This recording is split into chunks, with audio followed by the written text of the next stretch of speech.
Sinasana. ඇයිසියේ අනෙක් රටවල් වගේ අපිට හන්දට යන්න බැරි වුණේ ඒ නාසයකින් එහෙම ගියේ ග්‍රහලෝකයක් හොයාගෙන උන්ට වියදම් වැඩි වුණා. අපි ගියේ හඳ මිදුරට එනවා කිය ගෑනු පස්සේ මුණ බලන්න නිබා. ඒකයි අපිට වියදම් අඩුව.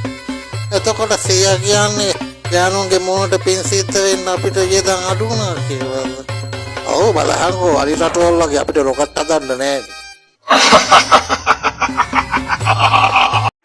මන් දැක්ක සීයේ සමහරු මෙච්චර ප්‍රශ්නයක් කළා තියෙන වෙලාවේ වතුරලා හොවිච්ච සත්තු බේර ගන්නවා වගේ හොඳට ඉන්න සත්තු කරේ තියාගෙන වීඩියෝ එකයි දානවා. අපේ උන්ට ඉතින් විගොස් ගන්න තියන ඕනම නරකාදියක බයිහිම් පුතේ. ඕවට තමයි කියන්නේ බොරදියේ මාළු බානවා කියලා. ගම් වතුවේ ආතල් ගන්න යන එවුන්ගේ සරපෙක්වත් එල්ලෙන්න ඕනේ වැඩේ බලන්න නේද සීයේ.